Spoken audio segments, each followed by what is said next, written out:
So to our speaker, Stephen Smith is the Alfred Coles Professor of Political Science at Yale University, where he's taught since 1984. He's also the co-director of the Yale Center for the Study of Representative Institutions, which focuses on the theory and practice of representative government in the Anglo-American world. He's the author and editor of many books, including studies of Hegel, Spinoza, Leo Strauss, Abraham Lincoln, and Isaiah Berlin. His introduction to political philosophy, an online course, was one of the pioneering courses in the Yale online series. It's been viewed by students around the world. His most recent book is Reclaiming Patriotism in an Age of Extremes.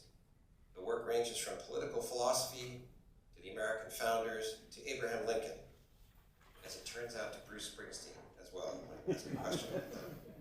The book was highlighted in the Wall Street Journal, the New York Times, the Washington Post, among other outlets. Among several academic awards or prizes that Stephen has received include the Ralph Waldo Emerson Prize from Phi Beta Kappa, which is the National Political Science Honor Society, and one of Yale's teaching prizes, the Lex Hickson Prize for Teaching Excellence in the Social Sciences. So for remarks on how Abraham Lincoln invented American democracy, please join me in welcoming Stephen Smith.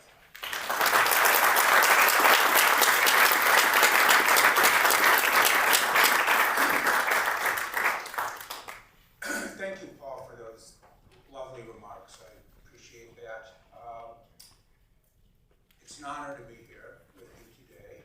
I was here for the first time, I think it was 3 years ago, and I was the first in-person speaker after the COVID lockdown. So it was a great pleasure for me to come here, get out of the house, and actually come to a real place. But it's actually a great honor to be invited back. Even more important, I think, to be invited back. So it really is a pleasure. Before I begin, let me offer both a word of congratulations as well, perhaps as a word of condolences for the great Arizona Diamondback season. I followed the team, particularly near the end, with great interest. And I remember with both fondness and sadness attending one of their World Series games back in 2001, where, in my view, the New York Yankees tragically lost the series in the seventh inning. But nevertheless, it was a very memorable series. Glad to see the D-backs back in play. Anyway, I want to talk to you today a little bit about Abraham Lincoln and American democracy. So let me begin. Let me just ask you to bear with me for a moment. I'm going to talk about political science for the first couple of minutes before I ease my way into Mr. Lincoln. Okay? Perfect. We're good. Okay. Democratic theory, like democracy itself, comes in various shapes and sizes. There are today two leading theories about democratic legitimacy.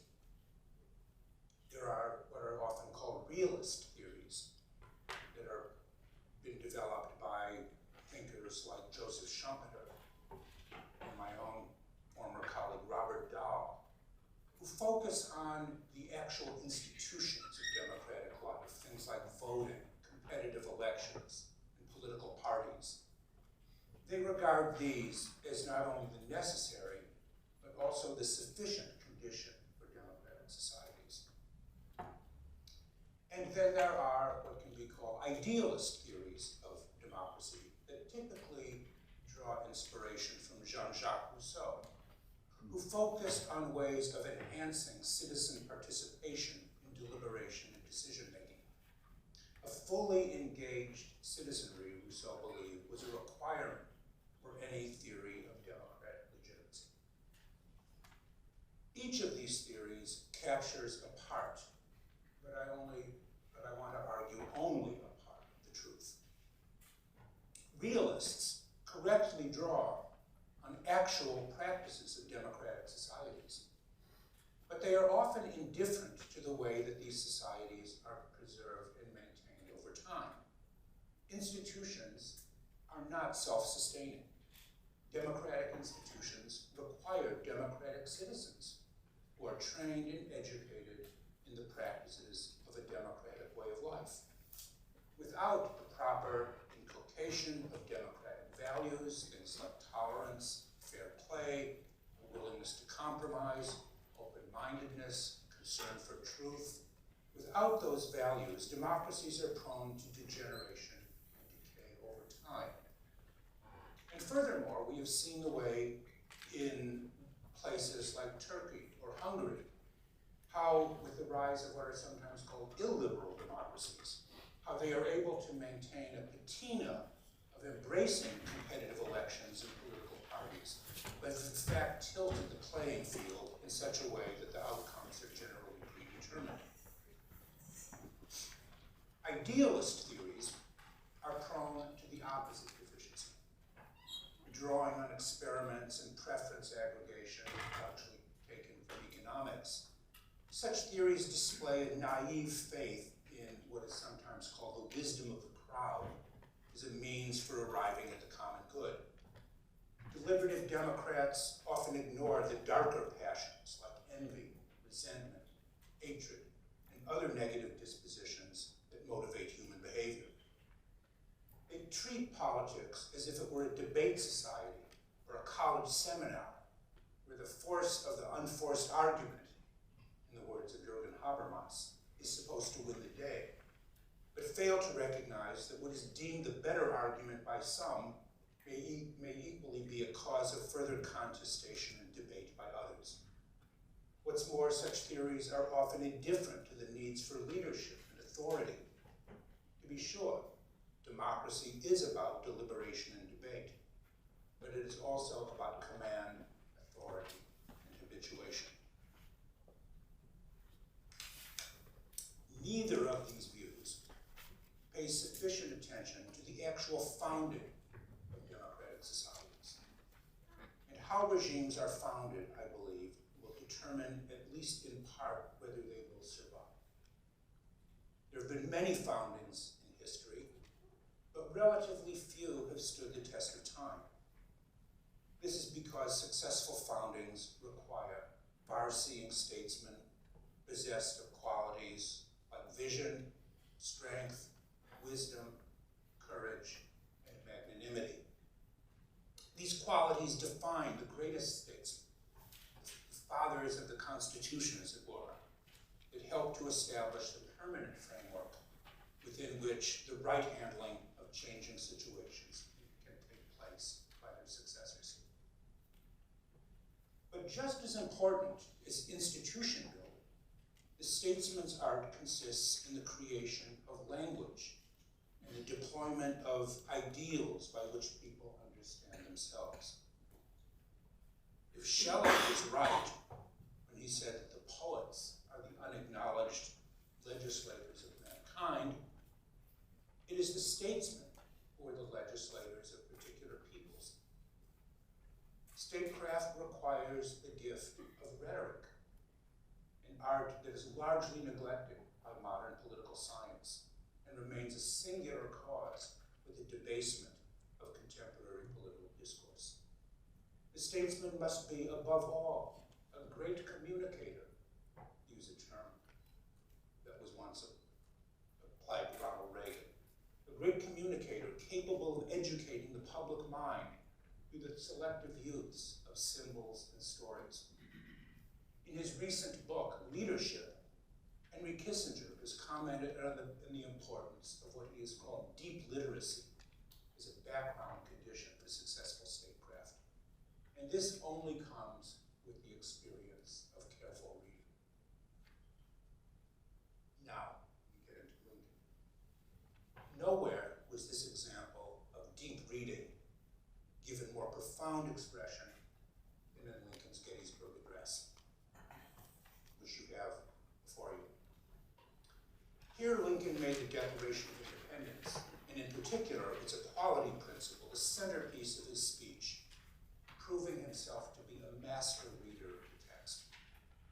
In her great book, American Scripture, the historian Pauline Maier showed how Lincoln took this fading relic of the Revolutionary War period and turned it into our national mission statement of how we regard ourselves as a nation and a people, of what we are, what we stand for, and what we look up to.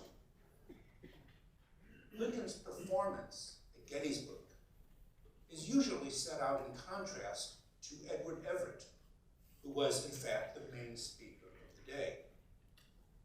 Everett had been invited in September and spent several weeks honing his speech and studying the battle that he described at length. Lincoln, you might be surprised to know, was invited only at the last minute and was asked to deliver only a few appropriate remarks for the occasion.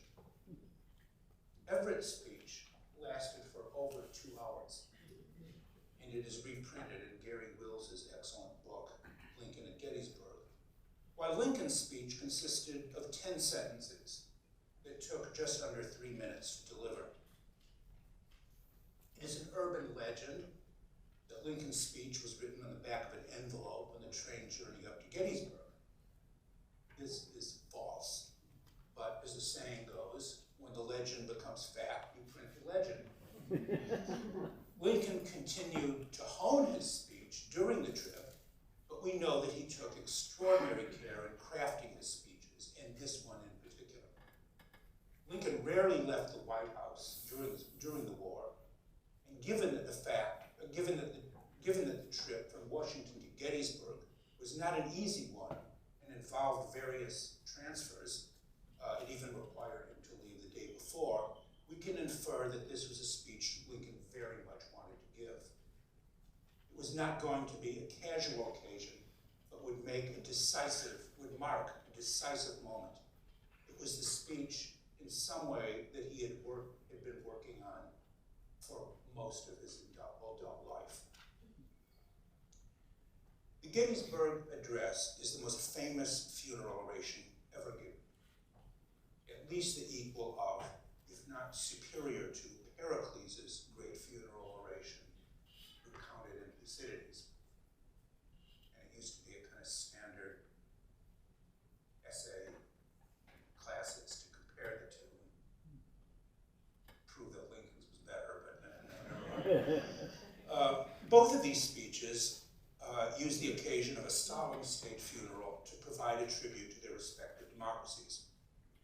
Lincoln understood the power of words more deeply than any other American president.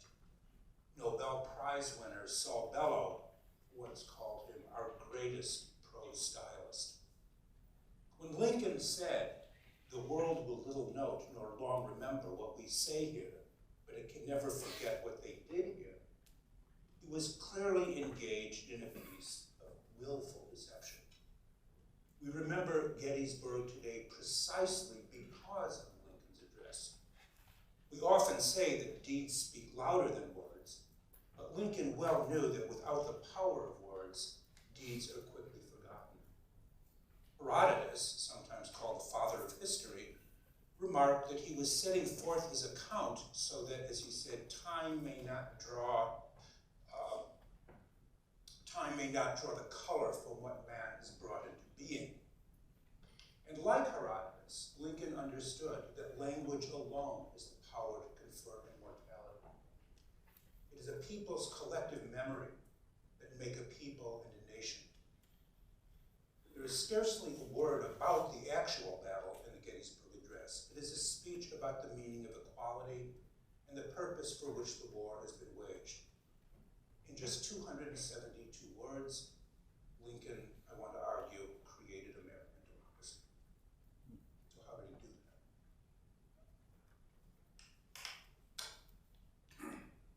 You're okay? You with me so far? Yeah, Isn't that boring? don't stop. Clubbing up. The Gettysburg Address begins with what is the most famous sentence in American oratory. 77 years ago, our fathers brought forth on this continent a new nation conceived in liberty and dedicated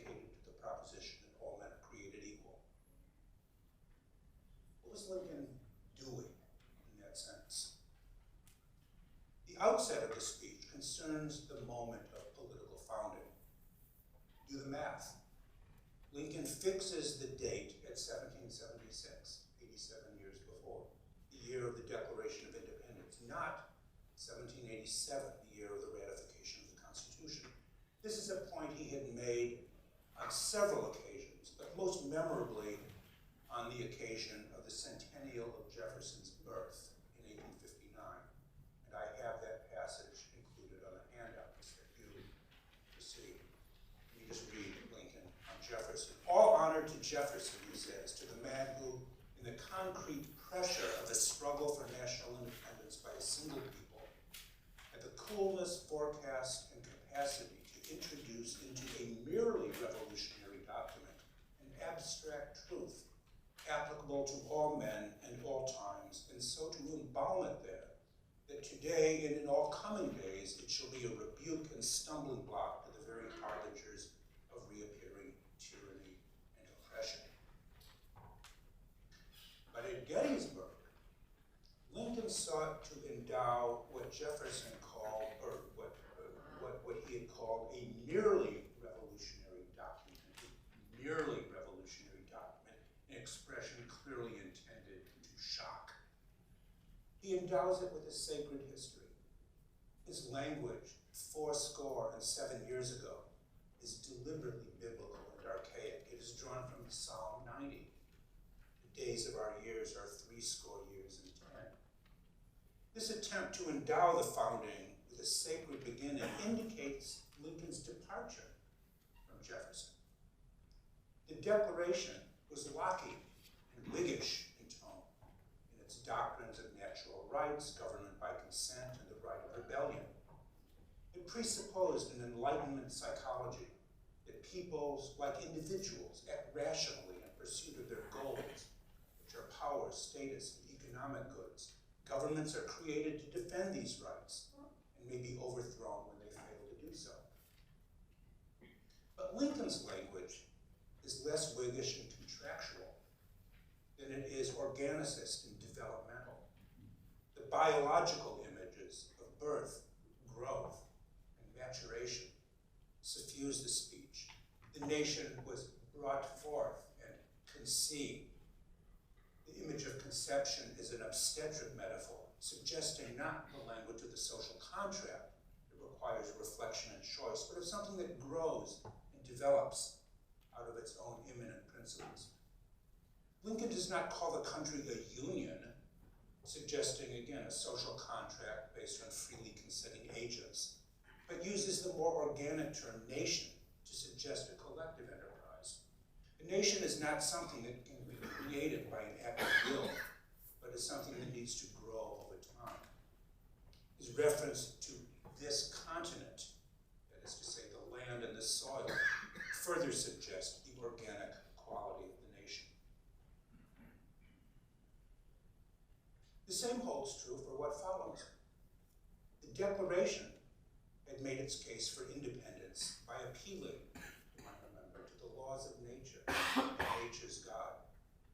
There is something impersonal and deistic in this formula. And references to God or the Almighty are used sparingly throughout the Declaration. In the second paragraph, Jefferson refers to the Creator as the author of our unalienable rights to life, liberty, and the pursuit of happiness. But it is not until the very end of the text that Jefferson again calls on the protection of divine providence, under whose guidance the signatories are said to pledge to each other their lives, fortunes, and sacred honor. All of these references, I would suggest, are in fact fairly boilerplate. Lincoln's language could not have been more different.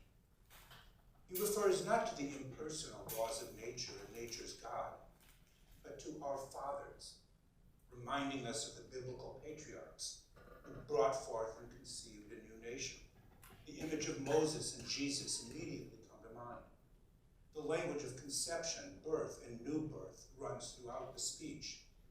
It is to this nation to which we must be dedicated, and the words dedicate or dedicated are used 5 times. The word words consecrate or consecrated twice, and the word devotion twice. The speech makes no formal recognition of theology. It mentions once near the end, this nation under God. But Lincoln's cadence is biblical and is intended to endow the founding with a new and sacred beginning. Perhaps, though, the most striking formulation, or rather reformulation, of Lincoln's reading of the Declaration is the claim that the new nation is dedicated to the proposition that all men are created equal. Now, what makes that striking? In a document intended to honor and recall the fathers, Lincoln shows, I want to argue, his greatest departure from them. What do I mean by that? His paraphrase of the Declaration is revealing. What did Jefferson do? Jefferson wrote this: "We hold these truths to be self-evident, that all men are created equal." But Jefferson proclaimed equality a truth, which we know to be the case. Lincoln put this forward as a proposition to which we must remain dedicated. So what is the difference between a truth held to be self-evident and a proposition to which we must be dedicated?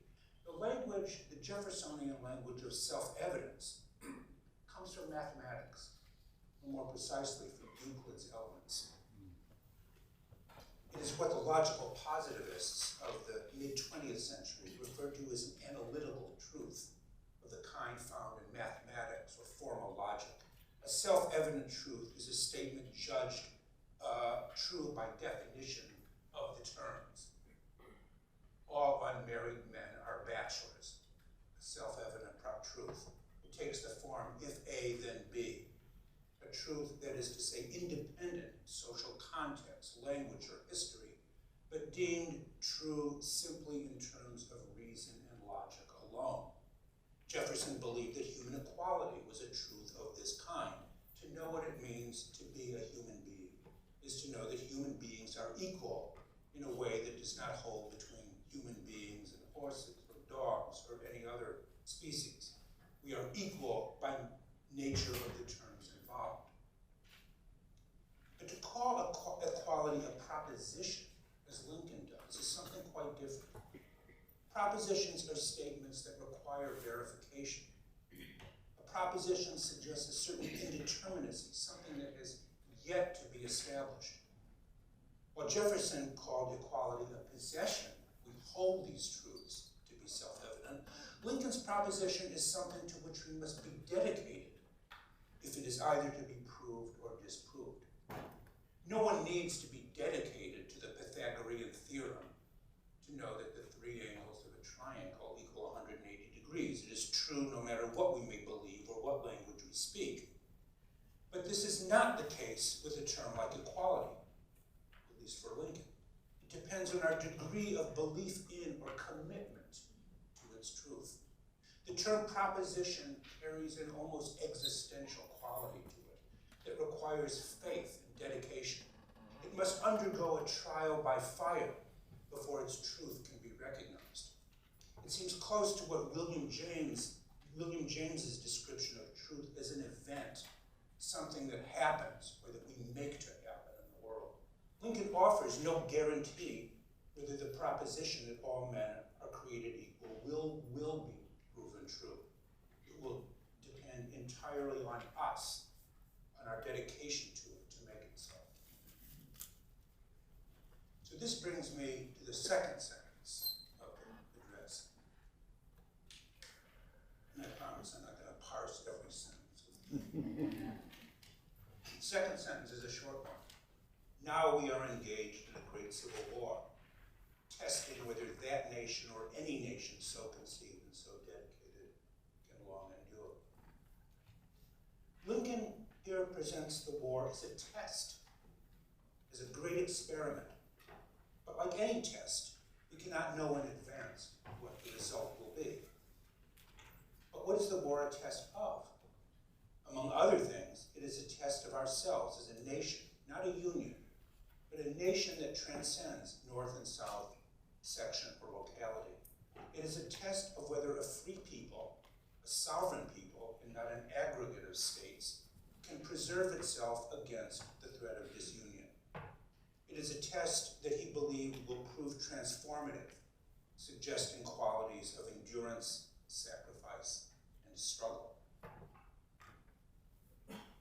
Let me pause to ask a question. What is the most important word in the Gettysburg Address? It's not a rhetorical question. I actually want somebody to answer. What is the most important? Why do you say that? Some kind of entity larger than oneself or one immediate. Okay.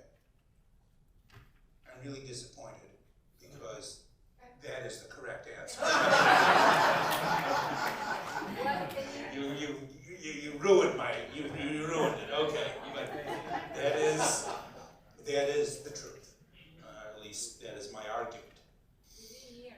Yeah, what was it? Oh, we. Well, I'm sorry. The most important word in the Declaration, in the Gettysburg Address, is we. Why do I say that? Let me just read a few of the references. We are engaged.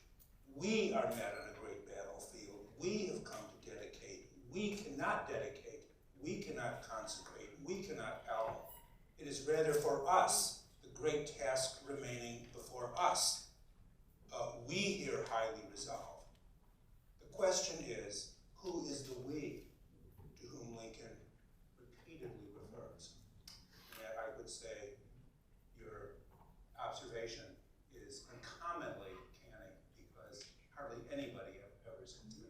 You get extra credit. Lincoln's we may have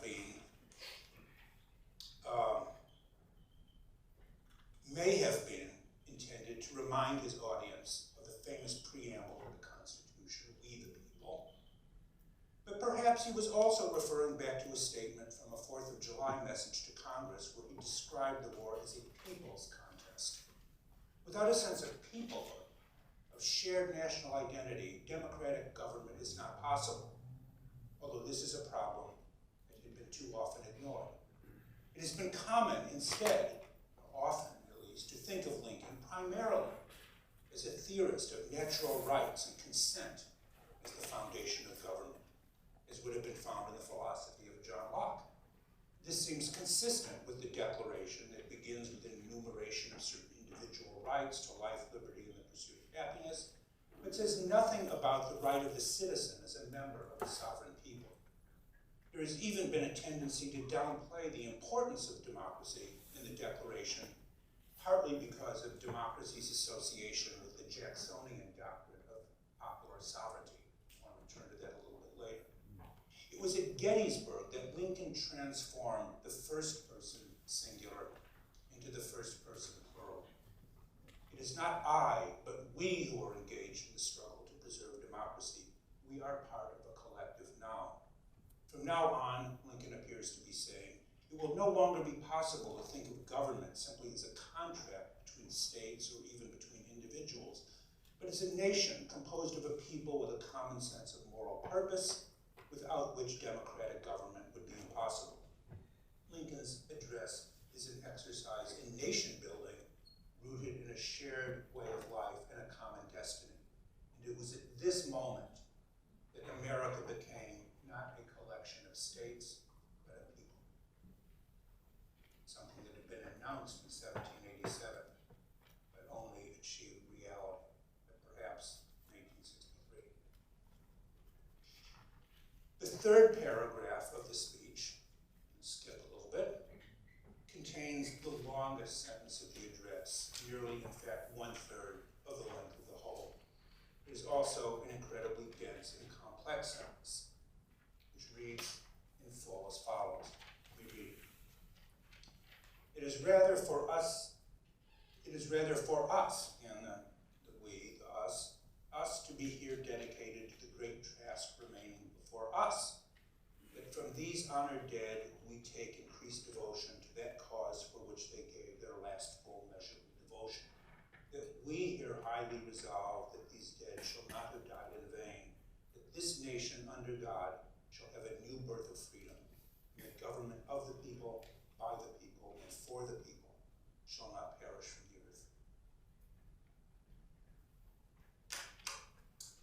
not use the word democracy in Gettysburg, but his reference to government of the people, by the people, for the people, gives the speech an undeniably democratic character.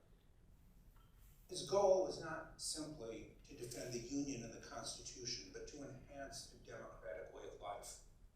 Lincoln's threefold repetition of the term people, of the people, by the people, for the people, points to another important difference between Gettysburg and the Declaration. The Declaration was actually silent on the forms of government. Jefferson only said that legitimate government is based on the consent of the governed. But the question is, what might people legitimately consent to? There is no mention of democracy or any other form of government. At a minimum, the Declaration does not seem to require democracy, as we understand the term today. But not only is the Declaration silent as to forms of government, it does not endorse a single type of government. The signatories identified themselves as the representatives of the United States of America. They go on to affirm that the United Colonies are of right and ought to be free and independent states. And here, grammar matters. You don't have the text of the Declaration in front of you, but when Jefferson and the other authors write the representatives of the United States of America, they use a lowercase u in the word united, in the phrase United States of America, suggesting that the colonies may have been united in their struggle against British rule, but hardly conceived of themselves as a single people. And the plural use of free and independent states suggests they did not yet think of themselves as existing under a single form of government. Furthermore, the signatories claim to pledge only to each other their lives, fortunes, and sacred honors. It was not intended to include all Americans in their pledge. Now, we are often told that philosophers do things with words, as the phrase goes, and Gettysburg was, in this respect, what is sometimes called a speech act.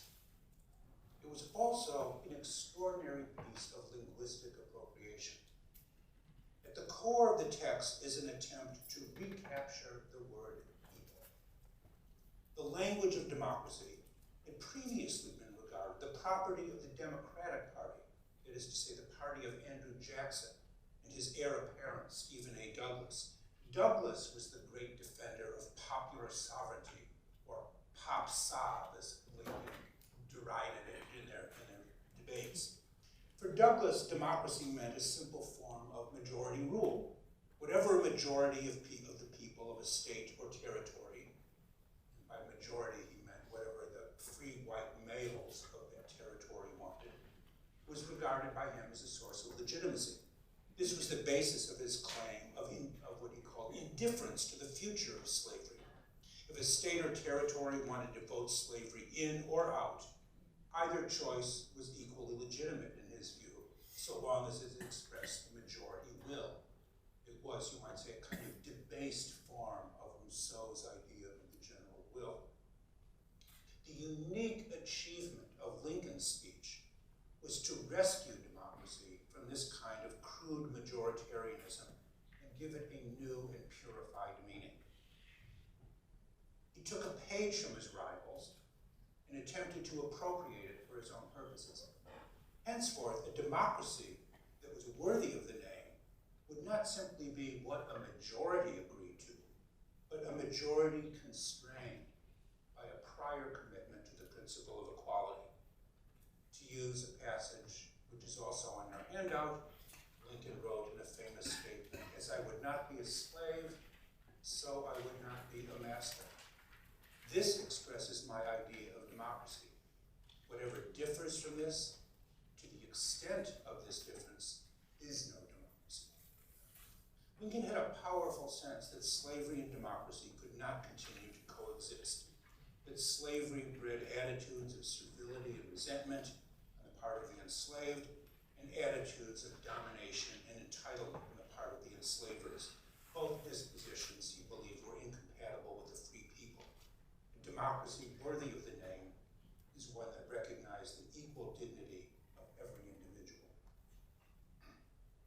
words that were still a novelty when Lincoln spoke them. He yoked together the struggle against slavery with the struggle for democracy. That may seem obvious to us today, but it had not always been the case at all. Slave-holding democracies in ancient Greece or master race democracies in the American South proved the rule. Even the American founders had disparaged democracy as inherently unstable and prone to violence. The genius of Lincoln was to give the idea of democracy a new meaning.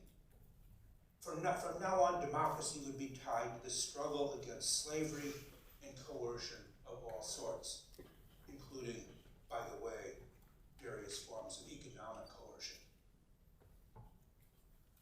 Exactly a month to the day before Lincoln issued his Emancipation Proclamation, he presented the struggle over slavery in words that anticipated the promise at Gettysburg. This is the passage from his annual message to Congress, what is now called the State of the Union speech, from December 1, 1862, which is also on the handout. He provided what was in effect a preamble to the proclamation, declaring that it was no longer possible to return to the past. Appealing not to the past, but to the future, he warned his audience, and I quote him, "Fellow citizens, we cannot escape slavery. We of this Congress and this administration will be remembered in spite of ourselves. No personal significance or insignificance can spare one or another of us. The fiery trial through which we pass will light us down in honor or dishonor to the latest generation. In giving freedom to the free, in giving freedom to the slave, we assure freedom to the free. We shall nobly save or meanly lose the last best hope of earth. The way is plain, peaceful, generous, just, which if followed, the world will forever applaud and God must forever bless." This passage, I think, is directly connected to what he says in Gettysburg. Why? Lincoln's reference to the earth and the world, the last best hope of earth, the world will forever applaud, anticipates Gettysburg's statement, "shall not perish from the earth." Lincoln began his speech with an allusion to this continent, but concludes with a reference to the earth, suggesting that the struggle for democracy is something that affects the whole of mankind. This is clearly an upward trajectory from the particular to the universal. If I can quote an earlier message to Congress, "This issue," meaning the war, "embraces more than the fate of these United States. It presents to the whole family of man the question whether a constitutional republic or a democracy, a government of the people by the same people, can or cannot maintain its territorial integrity against its own domestic foes." Lincoln wrote this in his 4th of July message to Congress. The phrase, "the whole family of man," shows that virtually from the outset of the war, Lincoln was thinking of it as a matter of world historical importance. The war that began as a purely sectional conflict between North and South has become part of a global struggle that will in turn determine the fate of humanity. By the way, this reference to the domestic foes of democratic institutions should have special meaning for us today. The Gettysburg Address turned the war against slavery into a war for democracy, and Lincoln saw this as part of a global struggle. This is something I believe he intended all along. His reading of the Declaration is an excellent example of what Yale literary critic Harold Bloom once called creative misinterpretation, which is what he believed all great writers and poets do in the works of their predecessors. They deliberately upend them in order to make their own voices speak more clearly. And this is something that I think clearly runs throughout Lincoln's Gettysburg Address. Lincoln's promise of a new birth of freedom clearly suggests this aspiration.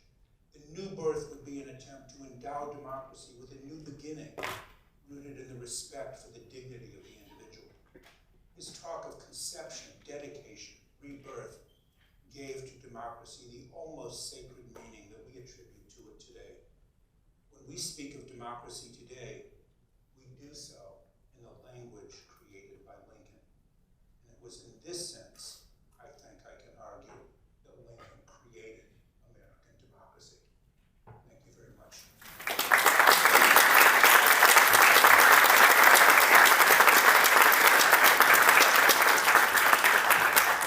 Stephen, that was splendid. Thank you so much. I want to start with a question about whether it's possible that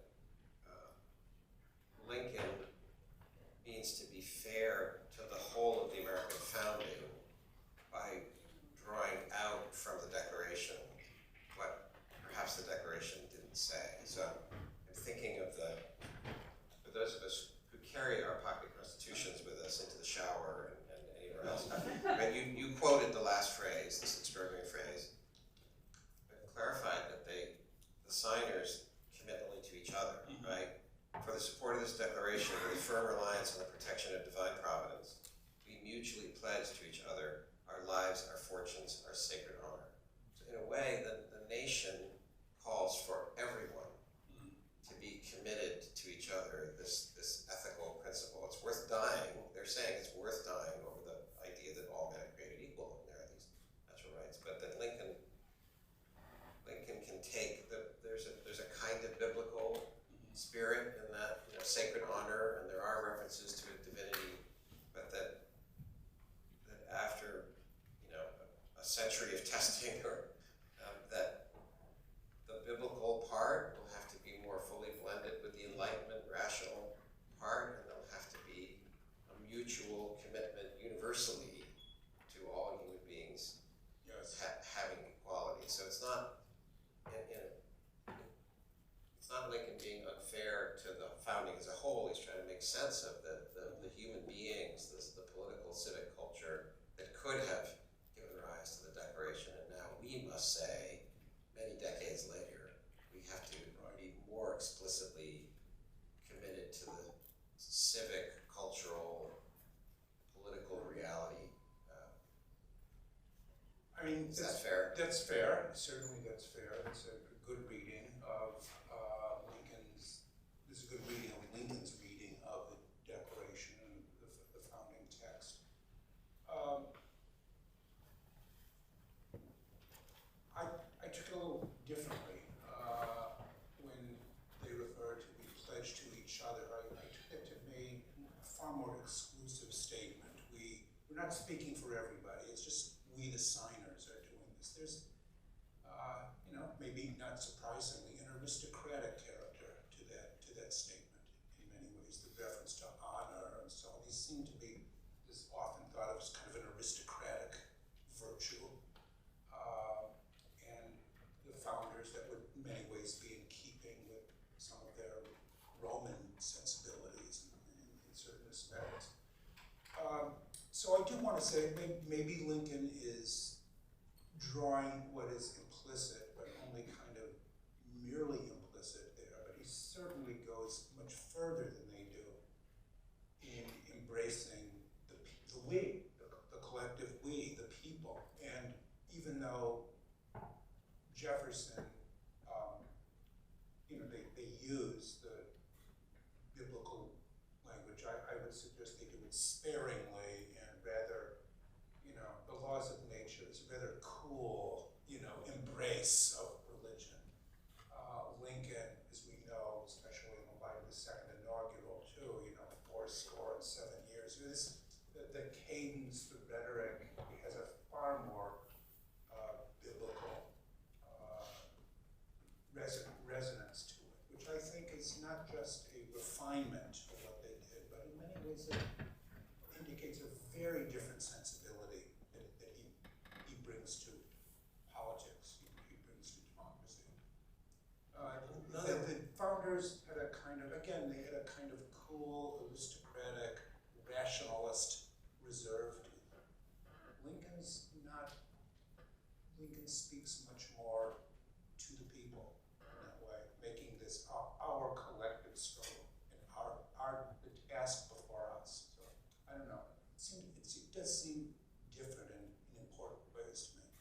So I'm thinking of another great document from the founding, Washington's first inaugural address, which scholars we know that he drafted it with the help of an aide, and it was more of like what we now think of the State of the Union address, the annual addresses. Here's the agenda of issues, important issues, and then he tossed that away and wrote a much shorter address, mostly from his own pen, to address the questions of the new civic culture. But it's still, I'm agreeing with your point, it's still this small group of elected people, the first House, the first Senate, we must come together as Americans in this civic culture. And there are references to religion and religious belief, a sort of religious commission. But Lincoln says we have to pass through this fiery trial and more fully commit to equality for everyone, and then build a new civic community that, unlike prior 7 decades, was not really for everybody.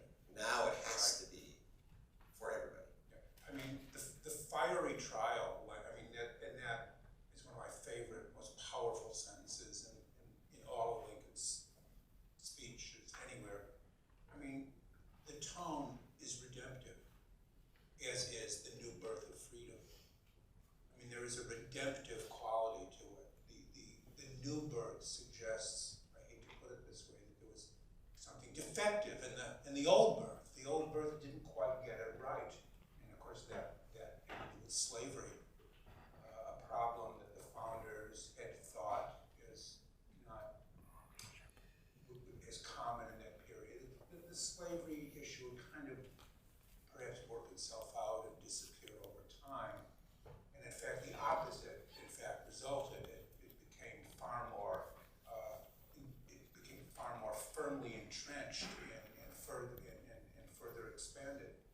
And Lincoln, I think, realized that there was something about, that was an issue that they, we can talk about this, they punted on, frankly. I mean, they faced with the question, do we deal with slavery, or they knew that this was a deal breaker in the ratification. They decided to punt on the slavery issue for the sake of establishing the Constitution. You could say was not an unreasonable decision that they made, but they operated on the assumption that, we're all reasonable people, and that slavery will be seen to be inconsistent with what we've established, and will kind of disappear. Nobody knew how exactly, but would kind of disappear. That didn't happen, of course. And I think Lincoln realizes this and said, we cannot simply return to the past. As the situation is new, we must think anew. And I think we have to understand the boldness of Lincoln in taking the war is not only a struggle, as he sort of talks about early, to preserve the Union. We want to preserve the Union. But it's a struggle to eliminate slavery and to advance democracy, which is not part of his earlier statements. This comes over, I think, there are innovations of it, but really comes over most vividly at Gettysburg, which is why I can say, maybe with a little bit of exaggeration, that American democracy is invented on that day in November 1963. We are now coming up, by the way, to the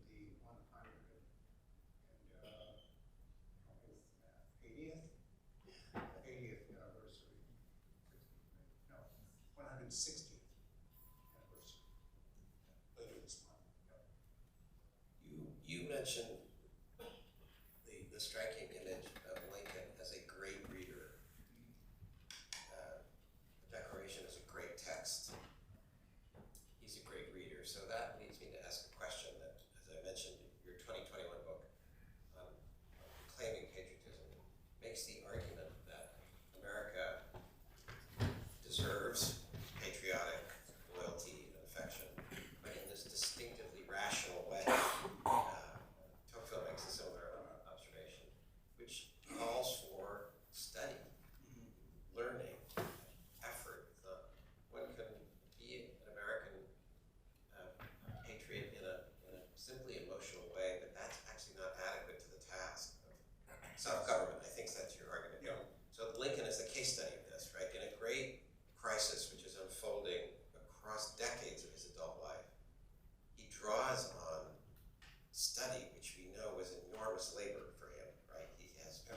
year or so, he says, of formal schooling, mostly self-taught, but he's able to draw on very deep, use the Kissinger phrase, deep literacy.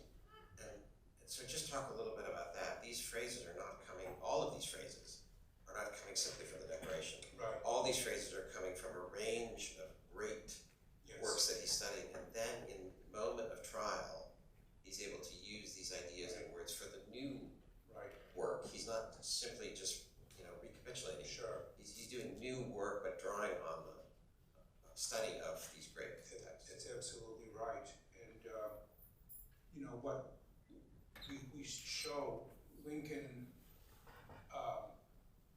read far more widely than we usually think of him as having done. He read widely, and he loved poetry. We know his love for Shakespeare. He loved poetry. Gray's Elegy was one of his favorite poems. He loved Bunyan, Progress, many of the great, he was a reader. And, but of course he added one thing to his reading that we shouldn't forget. He added himself.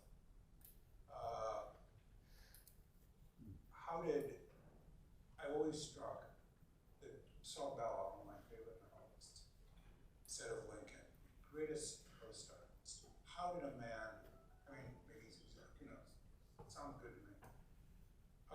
How did a man with, again, no formal learning at all, how did he become America's greatest prose writer, according to a Nobel Prize winning novelist? That's an extraordinary thing. It's in many ways just as, mind-blowing as the fact that, how did Shakespeare become Shakespeare in a certain way? Some people believe he couldn't have done it, how did this man who came kind of from nowhere, how did he become William Shakespeare? He's a genius, and I would say Lincoln adds his own voice to this language that he uses in the Declaration, in the Gettysburg Address, but elsewhere it's inflected with his reading and his understanding of America, what he believes America is. But he puts it within, he puts it within certain images and symbols in a kind of narrative form. New birth of freedom, 407, he's got his own language for this. And that's what it seems to me a great statesman does. And one of the things I've noticed in doing a bit of writing on this, all of the great political leaders are also great readers. Churchill, and also many of them didn't, by the way, many of them didn't go to college either. Lincoln was self-taught. Churchill didn't go to college. He went to military academy. De Gaulle didn't go to college. He went to Saint-Cyr, military academy. They were sort of self-taught. Churchill spent his time in India reading Gibbon and Macaulay. Those were his great sources, these two great English historians. Kind of out of this constructed an image of England. De Gaulle read widely in the Roman Stoics and other philosophers. He created out of this an image, widely history, an image of France. And the same way with Lincoln. He created an image of America, both out of his reading, but out of his own, the language in which he wants to express this. And this is what distinguishes the statesman, I think, and the greatness of the statesman. They're able to shape this through their language. The world will little note nor long remember. Oh, are you kidding me? It's because of the speech we remember. Other than a handful of kind of military historian buffs, no one would remember the Battle of Gettysburg. It's only because Lincoln gave the address that it's become etched in our collective memory and knowledge. And that he understood was a great statesman is capable of doing. Final question from me before we turn to questions from the audience. So be thinking.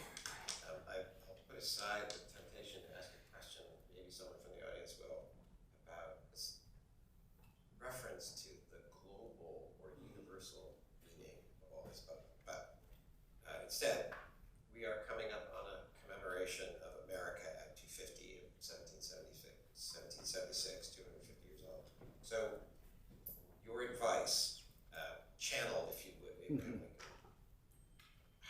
think Abraham Lincoln would suggest that we, having perpetuated through great further fiery trials, the full meaning of what he intended the Civil War to achieve, right? The Civil Rights Movement and the semi-constitutional amendments of the 1960s, establishing racial equality and other achievements, women suffrage, etc. How do you think Lincoln would recommend we commemorate 1776, its meaning, and the further debates and reverberations of 1776 at the 2050 year point? That question, in one sense, seems so obvious that I should have had an answer to it, but in another sense, it's a very extremely difficult question to which there is no obvious answer. In one sense, I want to say we need to do what Lincoln recommends in the Gettysburg Address, which is to rededicate ourselves to these principles, to remember them and rededicate ourselves. A passage that came up in an earlier conversation we were having with students over lunch, I referenced a passage from an earlier Lincoln speech where he talks about the greatest danger that we face is what he called the silent artillery of time, which is to say a kind of historical forgetfulness and historical amnesia, which is inevitable. As time passes, we forget the struggles and the sacrifices made on our behalf. The silent artillery of time. In many ways, we are very much a product of this. We've forgotten these lessons of sacrifice and struggle of those who have done this for us. Yet, at the same time, it seems completely inadequate just simply to say, well, we have to rededicate ourselves to the past. We are living in the 21st century, and it's not necessarily clear that we can just lift Lincoln wholesale and say, here's what we need to do. That to me is the greatest challenge facing universities today, schools and universities, is how we, in this day and age, where we're faced with different kinds of problems. I mean, in Lincoln's age, it was the problem of slavery, it was sectional problem. Today, we face very different kinds of problems coming from, and this is to kind of reference my patriotism book, on the one side, coming from kind of an energized nationalism that seeks to dehumanize people, certain kinds of people, and on the other side, a language of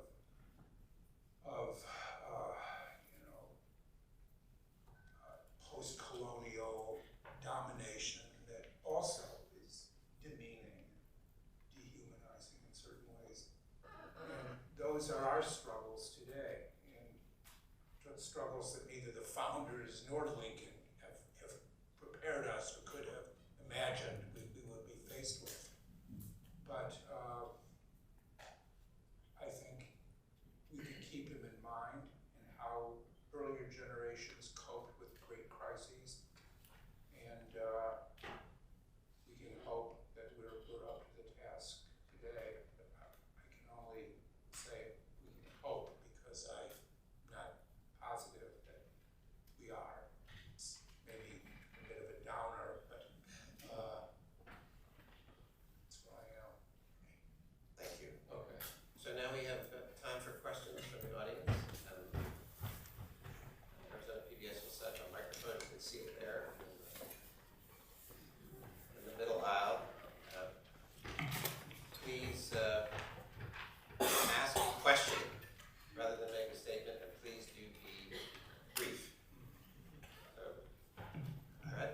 Yes. Hello. So yeah, you talked about how Lincoln basically redefined stuff. As like we go back to the Articles of Confederation, the Perpetual Union, even the anti-federalist inspiration for the Bill of Rights. Would you say that this was And largely looking at, say, his letter to Horace Greeley, was this even more central to him than the issue of slavery, at least early on in the war? Because to Horace Greeley, he says, if I could keep the Union together by not getting rid of slavery, I would. If I did get rid of slavery, I'd do that. Right. I'm sorry, could you just, what is? Well, the question is basically, was the idea of keeping basically making the Union whole his central point, like even more so than slavery itself? I think he believed it was no longer conceivable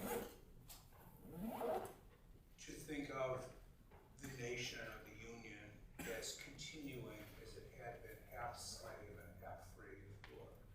You cannot, it's no longer, he believed it was no longer sustainable. He said, in the House Divided, it would eventually become all one thing or all the other, but it cannot sustain this way. I'm glad you pointed to the Greeley letter, because I've got a kind of reading of that letter that is not always, I'll try it out on you, John.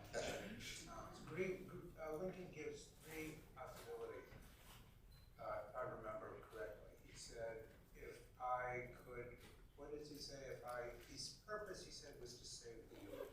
If I could do it by freeing some slaves and not others, I would do that. If I could do it by freeing all slaves, I would do that. If I could if I could preserve it by not freeing any slave, I would do that. So he gives three possibilities, what to do. And we know when someone gives three possibilities, what's the most important? The one in the middle. He says, in the central one, he said, I could free all the slaves. So he's not just saying, as is sometimes taken to be, well, slavery was secondary to him. What he really concerned was preserving the Union.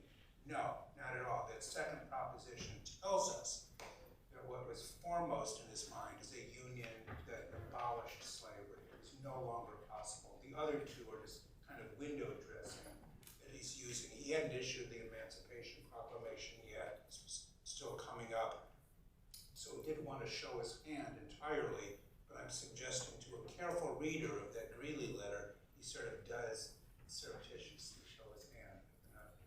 No longer continue slavery, and links that to democracy and Gettysburg. Okay, that's my view. Thank you. Good evening. So 102 years passed between the Gettysburg Address and the Civil Rights Act of 1965, which really expanded our democracy to Black Americans, particularly in the South. Can you speak on why you think it took 102 years for that piece of legislation to come about? Well, why? Because of racial recalcitrance to Lincoln's message. I mean, Lincoln had set out a mission for us, a vision of democracy. Although he can't just snap his fingers and make it happen. I mean, as we all know, it's the sad history of the failure of Reconstruction, the institution of Jim Crow laws, and then frankly, those in the North who might have done something, frankly lost interest, lost the will to do so. And it wasn't until the 1950s and 60s that American conscience reawoke to that, and with the help of far-sighted leaders, we were able to accomplish something, not to complete, but at least to accomplish something that the post-war amendments had, in some ways anticipated, but not fully made right. And we're still struggling with that. It's work left to be done, to be sure. Thank you. Thank you.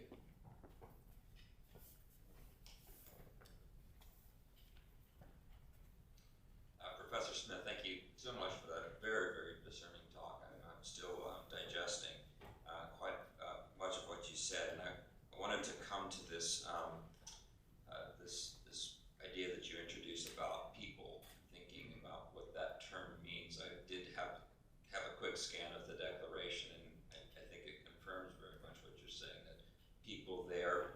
refers to, well, in the cause of a revolutionary context, but either refers very generally to the rights of man, the rights of people, or to the very specific grievances of the colonists. So as you move then into introducing this idea of democracy in Lincoln, it seems that you're getting closer to this notion of thinking about people with respect to identity, of who are we. I'm even thinking here of the way, during the last inaugural address, President Biden channels Augusta, the people as being defined by the objects of their loves, the who are we, as of the identity question. So my question to you then is that, as you sort of were alluding to, this is very much our trouble today. Who are we? We have a great tension, struggle over what America is, what democracy is, whether we're committed to democracy. And I fear that the one thing that Lincoln seems to suggest is that this effort to understand who we are ultimately leads to or entails some kind of violence. And I wanted to ask you if you thought that the struggles that we are facing today over who we are struggles that are going to entail more violence. Yeah. But there's that kind of death that's part of that's necessary even, that becomes, as a precondition of rebirth, right?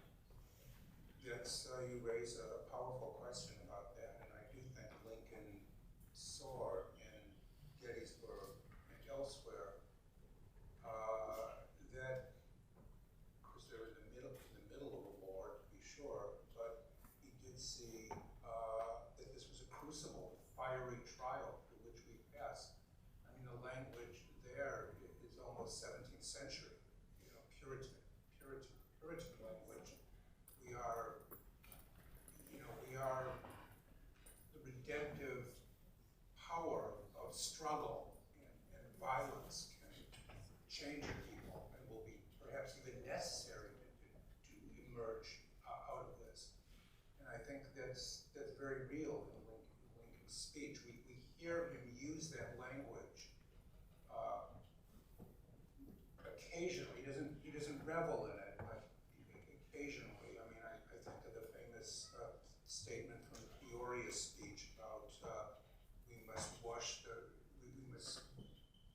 speaking of slavery, we must only wash the Republican robe is soiled. We must wash it in its blood, if not the spirit of the revolution. This kind of redemptivist language, which invokes violence and transformation. It's very used cautiously but vividly about Lincoln.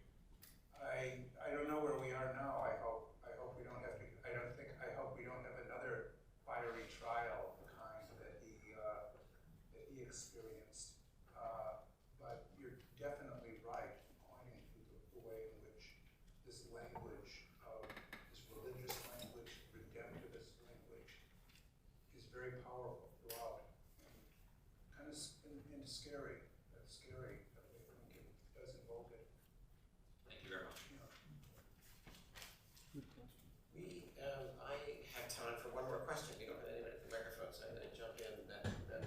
I raised earlier that Lincoln very strikingly speaks of the global stakes in several of these passages you gave us, as well as in the Gettysburg Address. The final line of his second inaugural refers to a lasting peace with all the world. Yes. So, of course, we are more than a century beyond and are clearly the dominant military, political, economic power still. So I don't mean to pose this question with regard to what are our foreign policy responsibilities and strategies. That's an important issue. But just to speak, if you would, about, I think what Lincoln means is our responsibility for the global reputation or the global prospects, the universal prospects of this form of government. If it fails here, if we Yes. turn out to be frauds or something like that, the stakes are not only for us. So it's not spreading it by military force, our debate, Right. of recent decades. It's our sort of moral responsibility to be an example and get it right, or get it less wrong than we're getting it now. Is that fair? Is that what I think that's very much true. I think it's very true.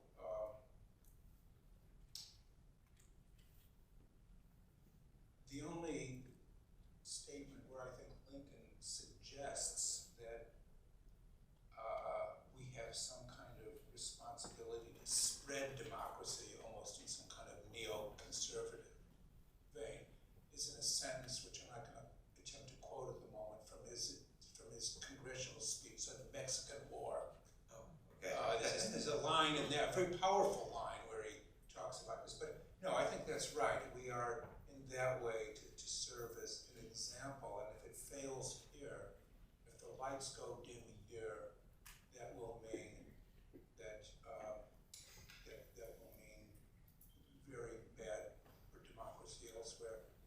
There's a wonderful letter, one that I love to read when I teach my class on Lincoln, that he sends, I think it's in 1864, he sends to the Working Men's Association of Manchester, England, the Working Men's Association, because they are suffering, economically suffering, because of the cotton embargo and the cotton mills in Manchester, England. It's from Manchester, England. But nevertheless, they had, the working men had taken a statement in defending the northern cause, even though the war was hurting them and their interests.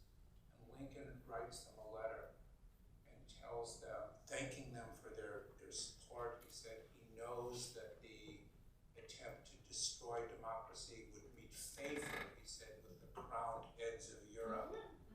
He said, but your action is a work of what he called it. He never uses this expression anywhere else. He says, your action is a piece of sublime Christian heroism, unknown in any other time or any other century. That's an extraordinary statement.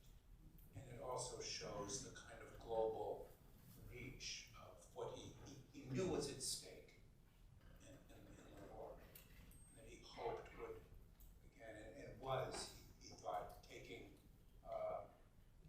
being heard in England, not necessarily by the crowned heads of state, but by the common working men in the cotton mills in Manchester. And I thought it was a beautiful, beautiful expression. Well, I now have to play the Edward role. If you will forgive me in making a few closing remarks before we say thank you to Stephen. So, for all the people here who care about students and learning, and especially civics education, I hope you will gather some information at the table outside, and gather some information from our website about our effort to reconnect liberal arts education and American civics education, our courses, our degrees, a certificate in PPE, philosophy, politics, economics that we have, a master's degree that we have, and of course, you saw the value this evening of our pocket constitution, which has the Declaration, the Constitution with all the amendments, the Gettysburg Address, and 1963 Martin Luther King's I Have a Dream address, a package of American political ideals and debate. Gather them as you leave. Our next and final event of this semester in the Civic Discourse Project is November 28th. Again, our theme this year is Civics, Patriotism, and America's Prospects. We have Timothy Sandefur, who holds the Goldwater Chair at Arizona State University this year, and he'll be speaking on economic freedom and democratic participation. That's November 28th. You can get more information from our website. My thanks, as always, to the school's terrific faculty and staff team who planned the Civic Discourse Project events, making it possible. First and foremost, to thank Professor Will Hay, our new Associate Director for Public Programs, Professor of History in the school. Giselle Macias, who is our events coordinator. Paul Willett, our communications manager, and his team, Allison and Ashley, other staff, colleagues, and student workers in the school who made all this possible.